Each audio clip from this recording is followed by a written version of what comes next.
If a rubber wire is, या if a wire, steel wire भी हो सकती है, if a wire elastic wire है, is suspended from a ceiling and is stretched under the own wait.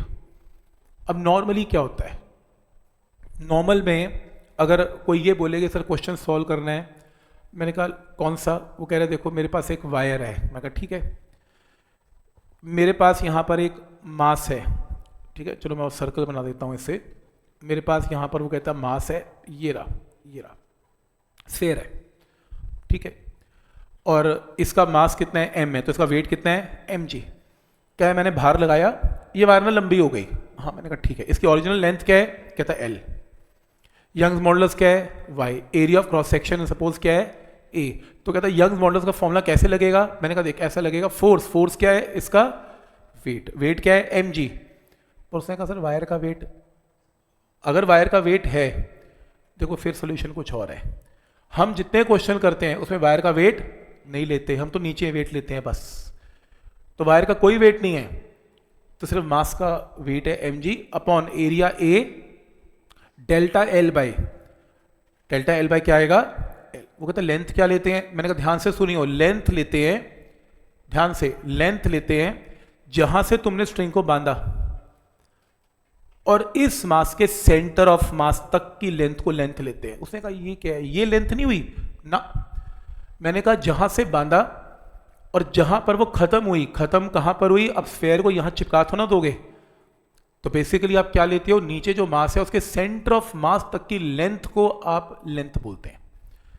आपको ये कैसे, मतलब ये कोई नई बात क्या है, ऐसा अभी पिछले लेक्चर में ऐसा कुछ बोला ही नहीं आपने, आपने कहा वेट टर्म, आपने कहा एम जी, आपने कहा एल, मैंने कहा एल, क्योंकि पिछले जितने क्वेश्चंस किए मैंने मास क्या लिया, पॉइंट मास, मैंने मास स्फेयर का बोला, चेक कर लो एक क्वेश्चन में स्फेयर नहीं है, पॉइंट मास है, पॉइंट मास की तो शेप ही नहीं है, साइज ही नहीं है, इसलिए तुमने डायरेक्ट लेंथ एल ले ली।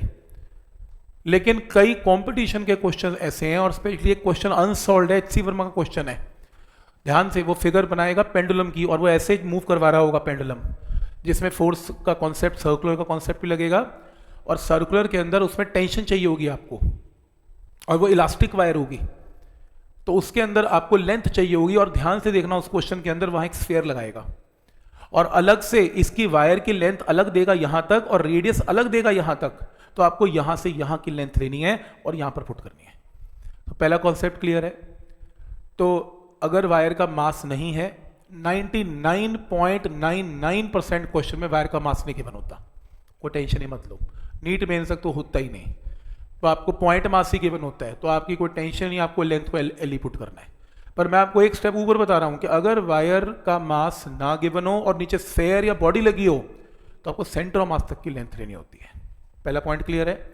दूसरा पॉइंट, कोई कहता है कि चलो अगर वायर का मास भी दे दे, वो आएगा नहीं, बहुत हाई एंड क्वेश्चन हो गया। कोई कहता है वायर का मास भी है और स्फेयर का मास भी है, अब मैं लेंथ क्या लूं, दोनों का मास है, अब क्या लेंथ लूं, कोई आइडिया? मैं रिपीट करता हूं, अगर वायर का मास नहीं है, सिर्फ स्फेयर का मास है, तो स्फेयर के सेंटर ऑफ मास तक लेंथ है। अगर वायर का मास भी है, बॉब का मास भी है, अब वायर और स्फेयर का सेंटर ऑफ मास, फिर नया सेंटर ऑफ मास निकलेगा दोनों को मिला के, फिर वो लेंथ होगी। अब ये तो बात बड़ी होगी थोड़ी सी, ये तो यार सेंटर ऑफ मास में वापस चले गए, फिर वायर का निकलेगा, फिर बॉब का निकलेगा, फिर दोनों का निकलेगा, फिर इलास्टिसिटी स्टार्ट होगी। ये बहुत हाई एंड क्वेश्चन है, लेकिन अगर आ जाए तो ऐसा सोच रहे, नहीं आएगा, जो लोग थोड़ा लेवल की बुक करते हैं, थोड़ा एडवांस की तरफ जाते हैं, वो हो सकता है आपको इसका कुछ साइज दे दे, मेज नीट तक नहीं आता। तो अगला प्रॉब्लम है, ठीक, रूल क्लियर है यहां तक। अब असली प्रॉब्लम जो आती है पेपर में, वो कहेगा कि एक वायर है, ये रही वायर, ये वायर है, कहते हैं मास में नीचे लगाऊंगा ही नहीं, ध्यान आगे, मास नीचे लगाऊंगा, वायर है, और ये वायर का खुद का मास है, खुद का मास है, इतना मास है कि वायर अपने ओन वेट से, अपने ही भार से लंबी हो गई, अपने भार से वायर लंबी हो गई, इतना इतना भारी था वो खुद ही लटक लटक के लंबी हो गई। तो अब बोलो मैं लेंथ क्या लूं? अगर तो अकेला मास है और वायर का मास नहीं है, तो सेंटर ऑफ मास स्फेयर में मिला। अगर वायर का भी मास है, स्फेयर का भी मास है, तो सेंटर ऑफ मास निकालना पड़ेगा। और अगर नीचे का मास नहीं है, सिर्फ वायर का मास है, तो फिर कहाँ ढूंढोगे इसका सेंटर ऑफ मास कहाँ होगा? एग्जैक्टली इसके सेंटर पे। तो जो आपने लेंथ लेनी है अब, वो आपने एल नहीं लेनी, ओन वेट में लेंथ एल नहीं लेनी, ओन वेट में सेंटर ऑफ मास ढूंढना है। और सेंटर ऑफ मास कहाँ पर पड़ा होगा? At centre. तो आपने L/2 लेनी है। तो आइडिया समझ में आ रहे हैं यहाँ तक? जबरदस्त ट्रिक है और ये ऑब्जेक्टिव में खूब यूज करते हैं। जिसे इलास्टिसिटी चेक करवानी है किसी स्टूडेंट की, क्वेश्चन डाल दे, उसको पता लग जाएगा कि इसकी length of the wire clear है कि नहीं क्लियर। और बहुत बार मिलने वाला है ओन वेट में आपको ये कॉन्सेप्ट। तो रूल नंबर 1 जो आपको पेपर में आएगा वो आएगा, अगर ओन वेट है, खुद ही वेट से ये वायर लंबी हो गई और आप यंग्स मॉडल्स का फॉर्मूला लगाएं, तो क्या लगाएंगे? टोटल वेट वायर का क्या है? mg। खुद का वेट mg है, mg को आधा ना कर दें, वेट आधा नहीं होता, लेंथ आधी होती है। mg by cross section area delta L divided by L ना करें। अगर वायर का मास है और मास यूनिफॉर्मली डिस्ट्रीब्यूटेड है, तो आप ये माने कि ये मास कहाँ पर पड़ा होगा? इसके सेंटर ऑफ मास पे। तो ये सेंटर ऑफ मास से सीलिंग की हाइट क्या है? L/2। तो L नहीं लगेगा, यहाँ पर L/2 लगेगा। पहला शॉर्टकट क्लियर है? कोई डाउट है इसमें? ठीक है यहाँ तक? तो अगर कुछ भी पल्ले नहीं पड़ता, पता नहीं लग रहा यार किस दुनिया, लग रहा है जुपिटर पे बैठे हैं, पता नहीं क्या बोले जा रहा है बंदा, तो फिर एक लाइन याद कर लो। अगर ओन वेट आ जाए, वायर ओन वेट से बड़ी हो रही है, तो लेंथ L नहीं लेनी, लेंथ L/2 लेनी है। आपका क्वेश्चन तब भी ठीक हो जाएगा। नहीं पल्ले पड़ी फिजिक्स, कोई बात नहीं, L/2 से क्वेश्चन तो ठीक हो गया मेरा। ठीक है, और मैं क्या कर सकता हूँ? ये कर सकता हूँ। ठीक है यहाँ तक? आगे नेक्स्ट। अब जैसे उसने क्वेश्चन पूछा कि ये तो स्प्रिंग की तरह काम कर देती है, इलास्टिक वायर और स्प्रिंग में कोई तो अंतर होता होगा? तो बहुत अंतर नहीं है, बस अंतर यह है कि जो स्प्रिंग है वो थोड़ा फास्ट कंप्रेस एक्सपैंड हो जाता है, रबर बैंड होता नहीं है जल्दी जल्दी। लेकिन क्योंकि दोनों इलास्टिक हैं, तो क्या स्प्रिंग का स्प्रिंग कांस्टेंट तो होता है? क्या एक वायर का भी स्प्रिंग कांस्टेंट होता है? क्योंकि दोनों के दोनों इलास्टिक हैं। तो क्या किसी इलास्टिक वायर का स्प्रिंग कांस्टेंट होता है? होता है। तुम वाई को स्प्रिंग कांस्टेंट में कन्वर्ट कर सकते हो। तुम इलास्टिक वायर को स्प्रिंग की तरह ट्रीट कर सकते हो।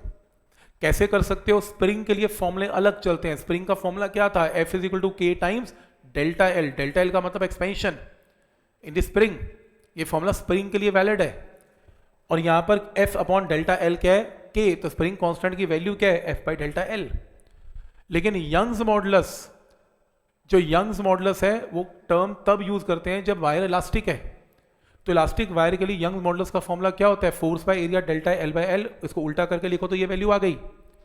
F/Δl की वैल्यू क्या है? K। तो यहां पर इसकी जगह क्या पुट करेंगे? K।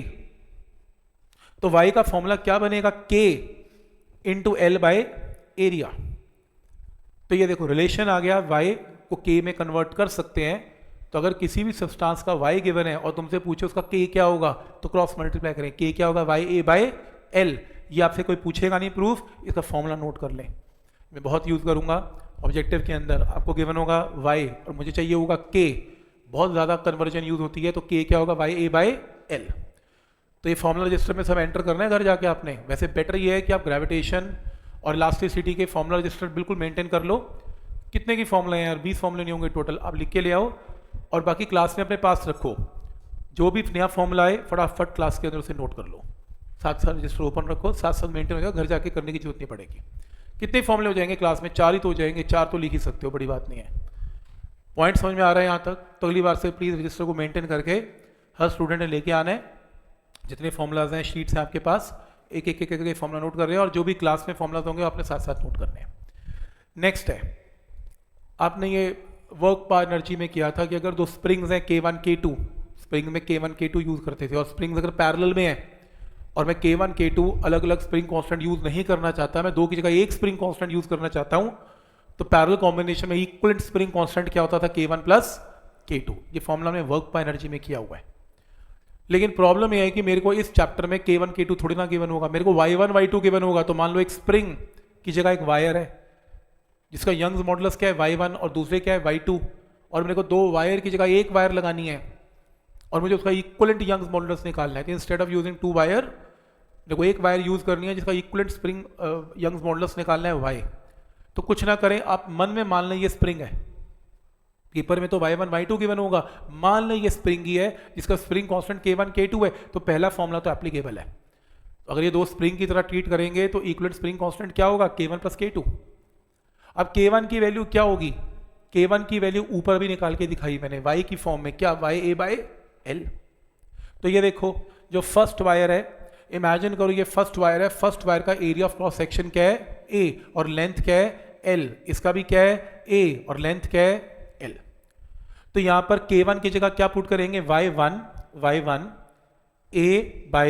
a/l, और ऐसी सेकंड स्प्रिंग कांस्टेंट के लिए y2 a/l। तो एरिया ऑफ क्रॉस सेक्शन दोनों का सेम है, लेंथ भी दोनों की सेम है।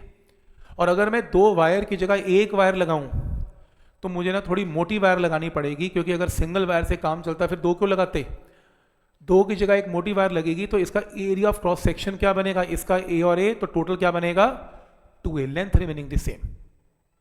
तो लेंथ सेम रहती है। तो जब पैरेलल कॉम्बिनेशन होता है, दो की जगह जब एक वायर लगती है तो थोड़ी मोटी वायर लगानी पड़ती है, क्योंकि इतने भारी मास के लिए दो वायर सफिशिएंट नहीं है। दो की जगह एक वायर में एरिया आपने 2a कर दिया, एरिया कट गया, सॉल्व करके शॉर्टकट आ गया।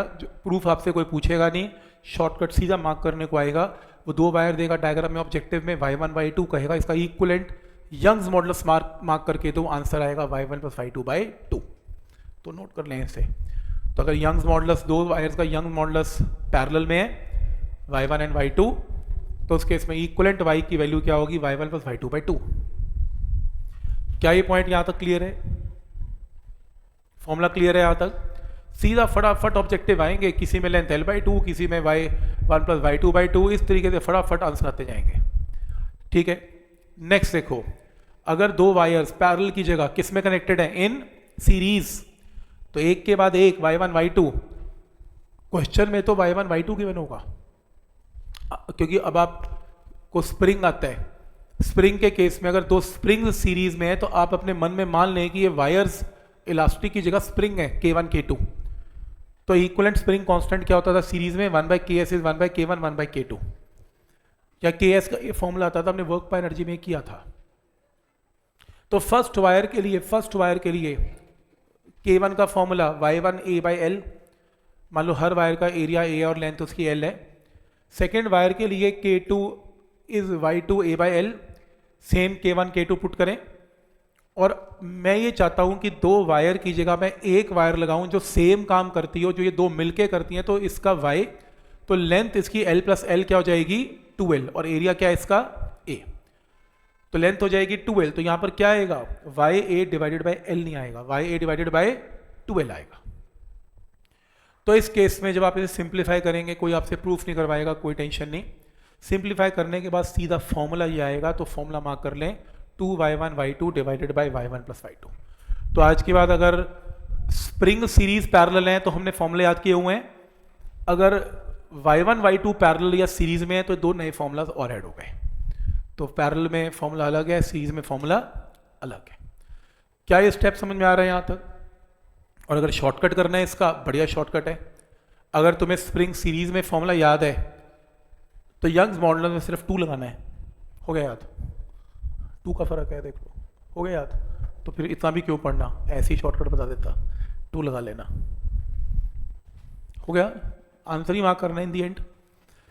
ये क्वेश्चन आने की पॉसिबिलिटी बहुत कम है, बहुत ही मतलब किस्मत कह लो बहुत ही खराब हो गई तो और ये क्वेश्चन आ गया, ऐसा कह लो। अब इसके ऊपर क्या बोलूँगा, कितनी बार आया है? एक बार भी नहीं आया। क्यों करवा रहे हो? हर ऑब्जेक्टिव बुक में गिवन है, तो कहीं ना कहीं टक्कर ही जाएगा जिंदगी में कि यार ये क्वेश्चन कैसे करना था। तो एक लाइन का काम है, वो क्या करेगा, वो वायर को खींचेगा नहीं, वो वायर को ट्विस्ट करेगा, रबर बैंड को टांगेगा, उसको ट्विस्ट करेगा। कैसे? ये देखो टांग दिया रबर बैंड, ऊपर मोटा रबर बैंड है, रबर की वायर है, स्टील की वायर है, इसको घुमा दिया, ये देखो नीचे से घुमा दिया ऐसे, ऊपर से नहीं नीचे से घुमा दिया, ऊपर तो फिक्स है। तो ये बी पॉइंट शिफ्ट हो गया, बी डैश पे शिफ्ट हो गया, तो सेंटर पे एंगल क्या सबटेंड हुआ, थीटा। तो बी से बी डैश पे हुआ तो एंगल थीटा, और ऐसे अगर ये बी से बी डैश हुआ तो ऊपर से एंगल क्या बना, फाई। ये अलग एंगल, ये अलग एंगल, तो आपको न्यूमेरिकल में ये थीटा देगा और फाई पूछ लेगा। तो आपने कुछ नहीं करना, ये एक सेक्टर है नीचे, सर्कल का सेक्टर, सेक्टर में क्या होता है, angle theta is arc B B dash by radius R. तो angle is arc by radius लगा लेना, यहाँ से बी बी डैश निकाल लेना। सेम ये भी एक सेक्टर है, इस सेक्टर में angle phi is arc, arc फिर से कौन बन गई, बी बी डैश, और रेडियस इस बार क्या बना, एल, क्योंकि इसका रेडियस क्या बनेगा, एल। तो angle is arc by radius, B B dash की फिर वैल्यू आ गई। इक्वेशन नंबर 1 और इक्वेशन नंबर 2 में बी बी डैश आ गया, तो इनके राइट हैंड साइड में इक्वेट कर लो तो फाई निकाल लेना। मतलब इमरजेंसी के लिए, एनसीईआरटी के लिए, नो नॉट फॉर एनसीईआरटी लिख लो इस पे, ये टॉपिक तो नहीं आएगा, ऑब्जेक्टिव में भी आया नहीं हुआ, पर फिर भी अगर ट्विस्टिंग का कॉन्सेप्ट आता है तो ऐसा सोचना है, सेक्टर का कॉन्सेप्ट लगेगा। ठीक, ये क्वेश्चन एनसीईआरटी की प्रॉब्लम है, पर ये क्वेश्चन मेंस में, नीट में भी आई हुई है और एनसीईआरटी में भी आई हुई है, स्कूल लेवल के लिए भी इंपॉर्टेंट है, मार्क कर लो। और क्वेश्चन को एक बार पढ़ो, क्या क्वेश्चन है, बहुत आती है इसकी प्रॉब्लम।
कि a light rod of length 2 metre is suspended, तो एक लाइट रॉड है और वो रॉड की लंबाई क्या है, 2 मीटर, देख रहे हो, ये 2 मीटर की रॉड है, इसको हमने टांग दिया by means of 2 vertical wires. ध्यान आगे प्लीज, ये 2 वर्टिकल वायर देख रहे हो, एक स्टील और एक ब्रास।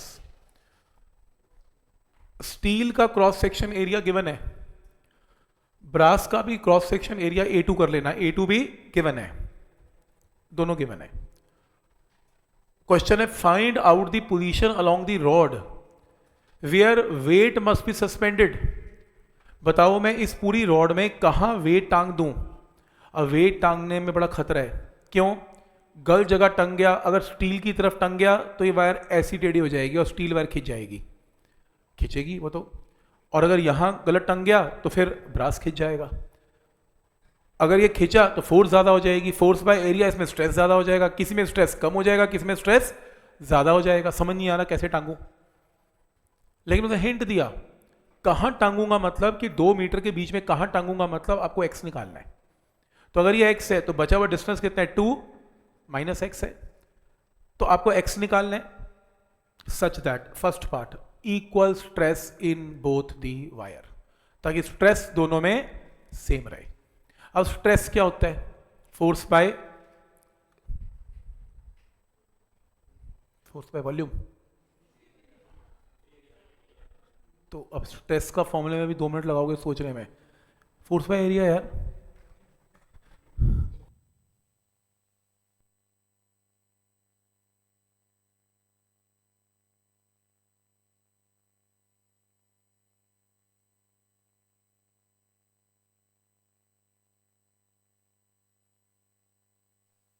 दोनों में क्या होना चाहिए, सेम।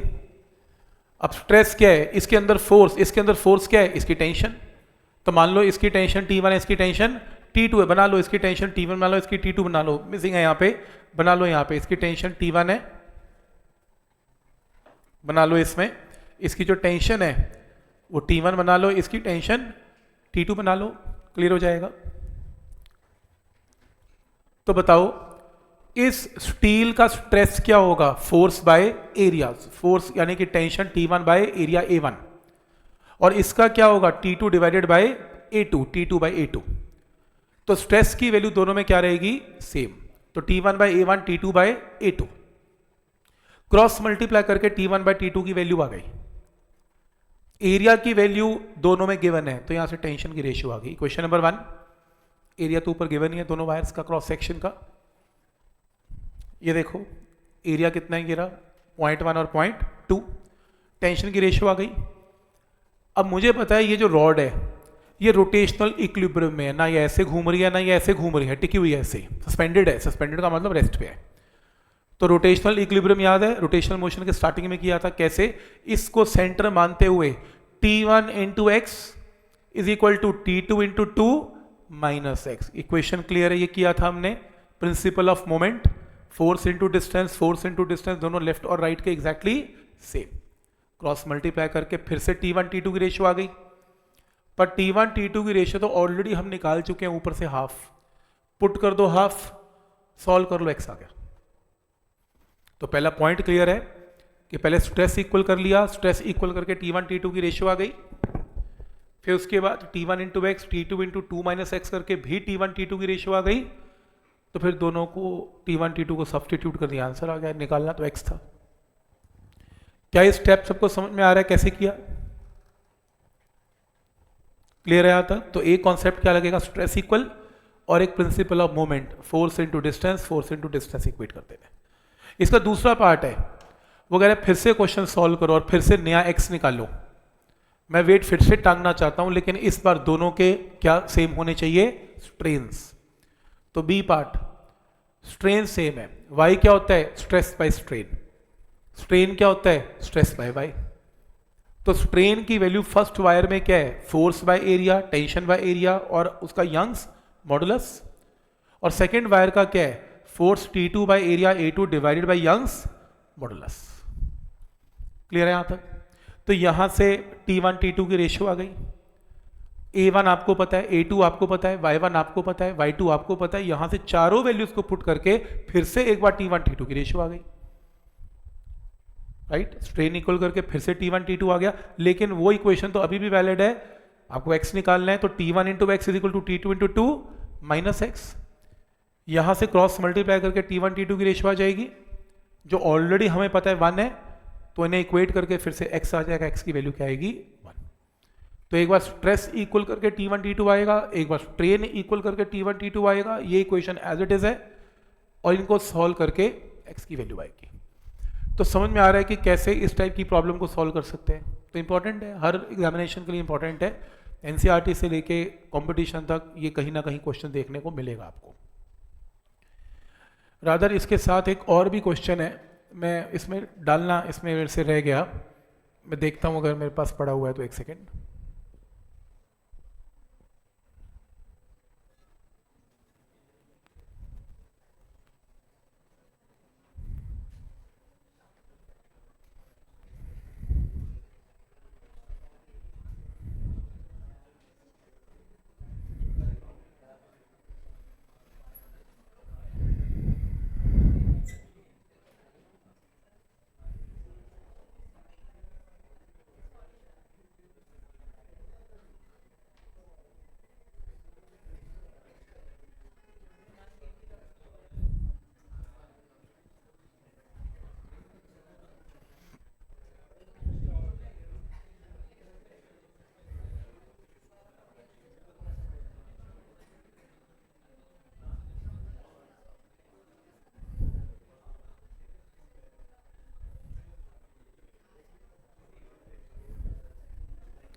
कमाल है यार, आज क्या हो रहा है?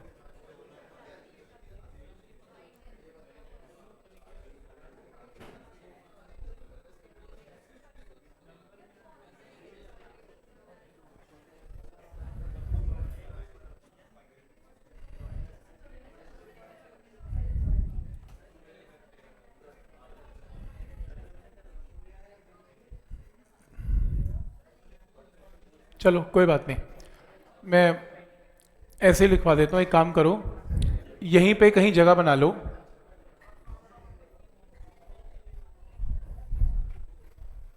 ठीक है, तो एक क्वेश्चन इस तरीके से पूछा जाता है, ये मेंस में आया हुआ है, नीट में और एनसीईआरटी की सॉल्व्ड प्रॉब्लम है ये, और ये स्कूल्स में आने की प्रोबेबिलिटी बहुत हाई है इस क्वेश्चन की, न्यूमेरिकल में। तो नोट कर लेना। फॉर एग्जाम्पल वो आपको दो किस्म की वायर्स देगा, ये देखो ऐसे। तो एक वायर देगा स्टील, एक क्या देगा, ब्रास। बनाओ साथ साथ, स्टील एंड ब्रास, नोट करना है ये। तो ऐसे दो ब्लॉक्स लगे होंगे, इसी शीट में बना लेना ताकि याद रहेगा। दो ब्लॉक्स लगे होंगे, तो मान लो जैसे ये 6 kg, मान लो ये 4 kg, ऐसे। ठीक, आपको क्वेश्चन में यंग्स मॉडुलस गिवन होगा स्टील का, जैसे 2 × 10 की पावर 11 न्यूटन पर मीटर स्क्वायर। आपको यंग्स मॉडुलस ब्रास का गिवन होगा, जैसे 3 × 10 की पावर 11 न्यूटन पर मीटर स्क्वायर गिवन है। आपको इस वायर का एरिया ऑफ क्रॉस सेक्शन भी गिवन होगा, मान लो 2 × 10⁻⁻⁴ मीटर स्क्वायर। आपको इसकी लेंथ भी गिवन होगी, जैसे 3 मीटर और इसकी लेंथ है 5 मीटर, ये लो 3 and 5 metre. That is length of steel भी गिवन है और लेंथ ऑफ ब्रास भी गिवन है, ओरिजिनल लेंथ। इस टाइप से क्वेश्चन आएगा।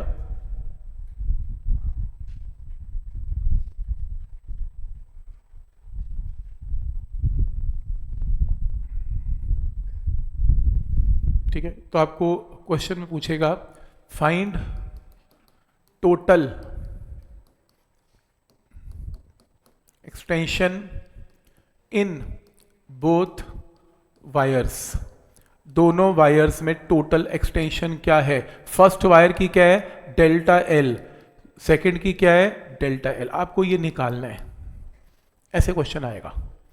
तो दोनों कितनी एक्सपैंड हुई मिला के ये क्वेश्चन है।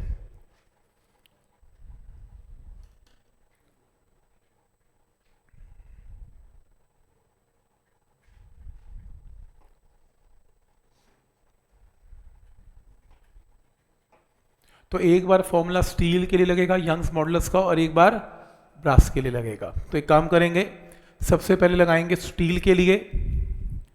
स्टील के लिए Young's modulus will be equal to force steel में डिवाइडेड बाय एरिया, जो दोनों सेम है, डेल्टा एल स्टील का divided by L of steel. तो यहां से आएगा फोर्स एरिया, ये लो ऐसे आएगा। ठीक है यहां तक?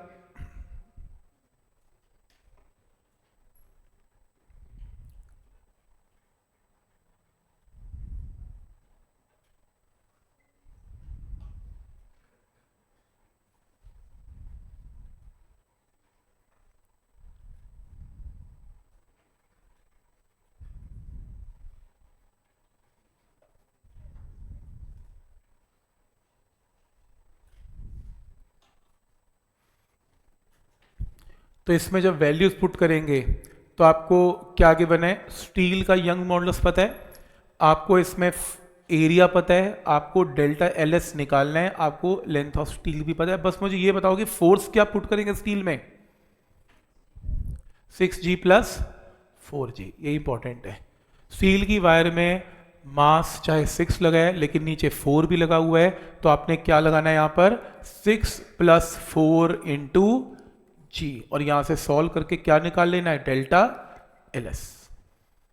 समझ में आ रहा है कि क्या इसमें करना है? आपने 6G नहीं पुट करना, आपने 6 + 4G पुट करना है। पहला स्टेप क्लियर है। फिर आपने ये सेम क्वेश्चन किसके लिए करना है, ब्रास के लिए। तो ब्रास के लिए same formula, Young's modulus brass का लगेगा, फोर्स ब्रास की, area length brass divided by delta L of brass. इस क्वेश्चन में यंग्स मॉडुलस ब्रास का पता है, बोलो एरिया भी पता है, ये भी पता है, ये मुझे निकालना है। बोलो इस केस में एफ ऑफ बी क्या यूज करेंगे, सिर्फ 4g। ये लो, तो यहां से सॉल्व करके क्या आएगा, डेल्टा एल बी। तो फिर जो दो डेल्टा आएंगे दोनों को क्या कर लेना है, ऐड कर लेना। ये आंसर है। समझ में आ रहा है यहां तक कि कैसे आंसर आएगा? ठीक है।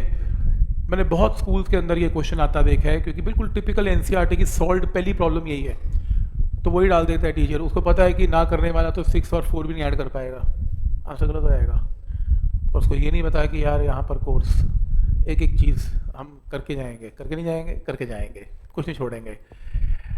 ठीक है, पॉइंट समझ में आ रहा है यहाँ तक?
जो कॉन्सेप्ट है बहुत इंपॉर्टेंट है, इंपॉर्टेंट मार्क कर लो इसे, इंपॉर्टेंट है। इसके अंदर if a steel rod of length L and area A and Young's modulus Y given है, एक स्टील रॉड है, कोफिशिएंट ऑफ लीनियर एक्सपेंशन, अब यहां पर गाड़ी रुक गई, coefficient of linear expansion alpha, ये तो हमने पढ़ा ही नहीं, छोड़ देते हैं क्वेश्चन, पहले इसको पढ़ लेते हैं, क्योंकि ये क्वेश्चन बहुत आता है इस चैप्टर में और आपके क्वेश्चन अटकने स्टार्ट हो जाते हैं। तो मैं इसको 1 मिनट बता देता हूं। वैसे 15 डेज के बाद एक चैप्टर आने वाला है, थर्मल एक्सपेंशन। चीजें एक्सपैंड होती हैं गर्म करने से, उसको थर्मल एक्सपेंशन बोलते हैं।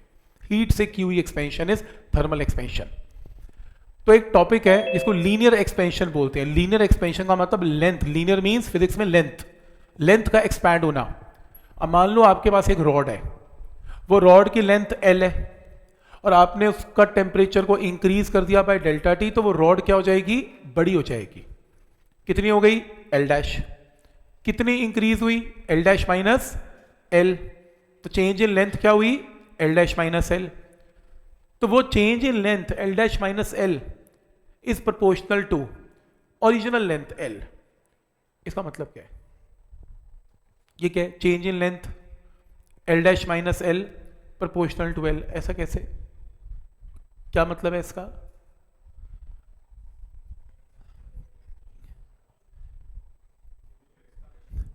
हाँ मतलब L dash minus L L के प्रोपोर्शनल क्यों है?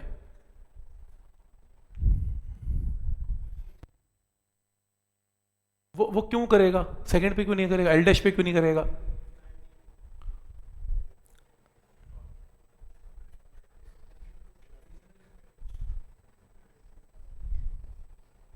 सही है। देखो देखो सिंपल है, आपकी ओरिजिनल लेंथ एल 10 सेंटीमीटर की है और सपोज टेम्परेचर इंक्रीज हो गया तो लेंथ एक्सपेक्टेड इंक्रीज 1 mm है, 2 mm है, इससे ऊपर थोड़ी ना हो जाएगा। अब ये थोड़ी ना है कि 10 सेंटीमीटर की लेंथ है, आपने धूप में रखी वो 30 सेंटीमीटर हो गई, ये ठीक है, तुमने एक बेंच धूप में रखा वो बड़ा होकर 2 बेंच बन गए। आप ऑल्टो लेके आए, गर्मी में रखी फॉर्च्यूनर बन गई ये बहुत बढ़िया है, इसे बोलते हैं लीनियर एक्सपेंशन। इतनी थोड़ी ना होगी यार कि डिब्बे बड़े हो गए, तो बहुत कम है। यानी कि अगर लेंथ 10 किलोमीटर है वायर की तो फिर सोच सकते हो कि 1 मीटर बढ़ गई। पॉइंट समझ में आ रहा है? तो 1 मीटर बढ़ गई, लेकिन साइलेंस प्लीज, जो 1 मीटर की है वो थोड़ा 1 मीटर बढ़ेगी। तो इसका मतलब जो चेंज इन लेंथ है वो ओरिजिनल लेंथ पे डिपेंडेंट है। अगर ओरिजिनल लेंथ ही छोटी है तो उसका चेंज भी छोटा है। पॉइंट नंबर 1 ध्यान आगे। और पॉइंट नंबर 2, जो चेंज इन लेंथ है वो टेम्परेचर के चेंज पे भी डिपेंडेंट है। तुम जितना टेम्परेचर इंक्रीज करोगे लेंथ उतनी ज्यादा इंक्रीज होगी। इन दोनों को कंबाइन कर लें तो एल डैश माइनस एल क्या है, एल इंटू डेल्टा टी के प्रोपोर्शनल है। और एक और फैक्टर है जिस पे चेंज इन लेंथ डिपेंड करेगा और वो है मटेरियल ऑफ द वायर। हो सकता है कि तुम एल और डेल्टा टी दोनों वायर्स में सेम कर दो, पर एक कॉपर की और एक एल्यूमिनियम की है, कॉपर ज़्यादा एक्सपैंड होता है, एल्यूमिनियम कम होता है। तो इसलिए मटेरियल के लिए इस कांस्टेंट की जगह क्या लगाया जाता है, एक टर्म जिसका नाम है एल्फा। एल्फा को बोलते हैं कोफिशिएंट ऑफ लीनियर एक्सपेंशन। ये हर मटेरियल का डिफरेंट है और ये पेपर में आपको गिवन होता है। ये मटेरियल पे डिपेंडेंट है, जिस मटेरियल का एल्फा ज़्यादा है उसका चेंज भी ज़्यादा है। तुम एल और डेल्टा टी 3 वायर्स का सेम ले लो, लेकिन मटेरियल तीनों के डिफरेंट है, तो एल्फा तीनों का डिफरेंट है, तो डेल्टा एल भी तीनों का डिफरेंट है। तो एल्फा यानी कि मटेरियल के ऊपर भी डिपेंडेंसी है। तो यहां से काम करो, एल को इधर ले जाओ, तो नई लेंथ क्या बनेगी, original length L into 1 plus alpha into delta T. ये फॉर्मूले को बॉक्स में डाल लो। ये फॉर्मूला जो है ये काफ़ी यूज होगा, ये प्रूफ वगैरह कुछ नहीं पूछेगा, ये फॉर्मूला नोट करो। L dash is L into 1 plus alpha into delta T. L dash का मतलब है नई लेंथ, एल का मतलब है ओरिजिनल लेंथ, एल्फा का मतलब है कोफिशिएंट ऑफ लीनियर एक्सपेंशन और डेल्टा टी का मतलब राइज इन टेम्परेचर। तो इसका मतलब एल डैश माइनस एल की value alpha into L into delta T, इसे भी बॉक्स में डाल लो, ये भी इंपॉर्टेंट है। वैसे तो ये याद कर लिया, ये याद कर लिया, एक ही बात है। तो चेंज इन लेंथ, अगर आपकी वायर टेम्परेचर से अपनी लेंथ को बढ़ाती है, टेम्परेचर से लेंथ बढ़ जाती है, टेम्परेचर मैंने नहीं हाथ लगाया, अपने आप टेम्परेचर से बढ़ गई, तो इंक्रीज इन लेंथ का फॉर्मूला हर किताब में यही लिखा होगा, alpha into L into delta T. तो ये फॉर्मूला याद करना है, ठीक हो गया। लेकिन ये फॉर्मूला कब लगेगा, जब आपने वायर को कैसे एक्सपैंड किया, बाय हीटिंग, गर्म करने से। क्लियर है यहां तक? क्वेश्चन पढ़ते हैं। स्टील वायर है और ये इसका यंग्स मॉडुलस y है। कोफिशिएंट ऑफ लीनियर एक्सपेंशन, ध्यान आगे, कोफिशिएंट ऑफ लीनियर एक्सपेंशन कितना है, एल्फा है। और जिन क्वेश्चन में coefficient of linear expansion given है, इसका मतलब उसमें हीट से एक्सपेंशन होने वाली है। Is heated through T degree Celsius, delta T is T degree Celsius, find work done by the rod. अब ये क्या चीज है, work done by the rod. Rod में वर्क डन कैसे हो गया, किसने किया वर्क डन, हीट ने। आपने वायर को गर्म किया, देखो या तो वायर को आप खींच दो तो भी लंबी हो जाएगी, तो उसमें भी वर्क डन है, half into F into delta L. अगर आप नहीं खींचोगे तो हीट से एक्सपैंड हो जाएगी, तो हीट से एक्सपैंड होगी तो उस केस में फॉर्मूला क्या बनेगा, वर्क डन का half into F into delta L. अब आपको फॉर्मूला यूज करना है कि what is work done on the wire by the heat is half into F into delta L. Question में एफ नहीं पता, क्वेश्चन में डेल्टा एल नहीं पता। डेल्टा एल तो याद है मुझे, जब हीट से एक्सपेंशन होती है तो डेल्टा एल का फॉर्मूला क्या होता है, alpha into L into delta T. तो यहां पर डेल्टा एल की जगह alpha into L into delta T. क्या निकालना है आपको? अब एफ निकालना है। यंग्स मॉडुलस का फॉर्मूला, क्योंकि जब कोई चीज मिसिंग होती है you have to use the formula of Young's modulus. तो यंग्स मॉडुलस के अंदर y is equal to force by area delta L by L. तो यहां पर डेल्टा एल की जो भी वैल्यू आई थी उसको उठा के आप यहां पे पुट कर दें, एल से एल कैंसिल, ये टर्म आ गई, क्रॉस मल्टीप्लाई करके फोर्स भी आ गई, फोर्स भी डेल्टा टी की टर्म में आ गई, अल्फा की टर्म में आ गई। इस फोर्स को उठा के यहाँ पे पुट कर दें, मल्टीप्लाई करें तो ये ऑब्जेक्टिव में आंसर गिवन होगा, और बुक्स में डेल्टा टी को टी पुट किया जाएगा तो आपका ऑब्जेक्टिव ऐसे मार्क करना है आपको। क्या ये पॉइंट समझ में आ रहा है?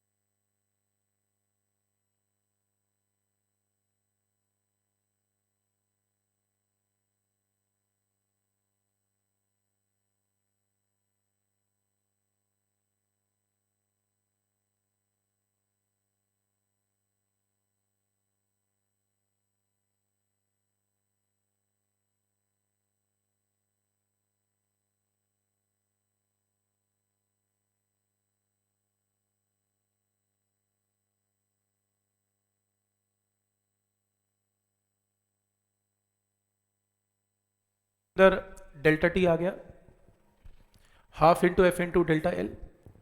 तो डेल्टा एल तो डायरेक्टली पुट कर देना है, जो मिसिंग वैल्यू है एफ यहां पर पुट करेंगे, और डेल्टा एल को alpha into L into delta T, L से एल कैंसिल, यहां से क्रॉस मल्टीप्लाई करके एफ निकालेंगे।